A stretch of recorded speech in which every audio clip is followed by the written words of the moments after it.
Largest then life cinema बनाने वाले मशहूर डायरेक्टर संजय लीला बंसाली अब ओटीटी पर आ चुके हैं।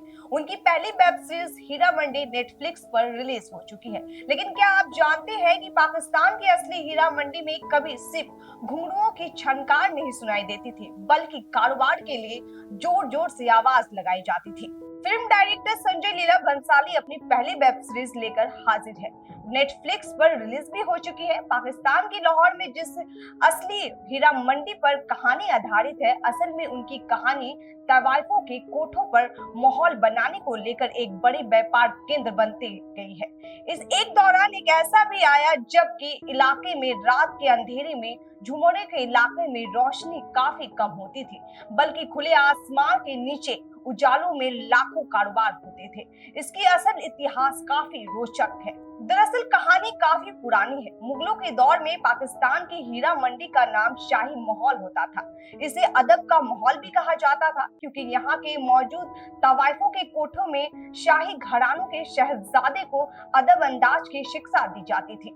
हालांकि बाद में ये कहने में मनोरंजन का केंद्र बन गया। फिर इस इलाके में आक्रमण हुआ। अफगानिस्तान के मुल्क के अहमद शाह अब्दाई के और उसके बाद अफगान के उज्बेक देश के लाए गए औरत यहाँ पे रखे गए। इसी के साथ यहाँ पर जिस्म फरामोशी का धंधा शुरू हो गया। लेकिन काफी साल बाद जब महाराजा रंजीत सिंह जब पंजाब स्टेट में नींव डाले, तब यहाँ एरिया की किस्मत पलट गई। महाराजा रंजीत सिंह के दरबार में उनके सबसे करीबी लोग में से एक थे ध्यान सिंह डोगरा। उनके सबसे बड़े बेटा का नाम था हीरा सिंह डोगरा, जिन्हें सिख राजा के दौर में लाहौर के एरिया के प्राइम मिनिस्टर बनाया गया था।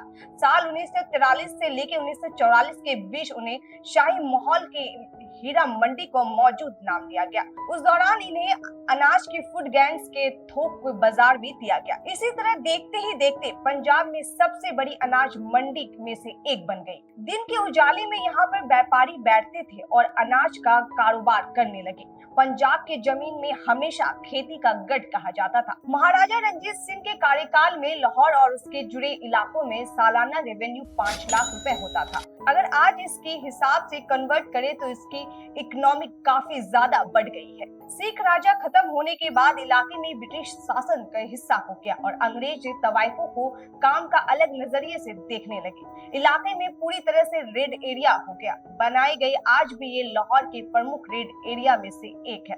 आजादी के बाद पाकिस्तान इस एरिया को बदलने के लिए पूरी कोशिश की, लेकिन आज भी ये हजारों सेक्स वर्कर्स के लिए आमदनी का जरिया है।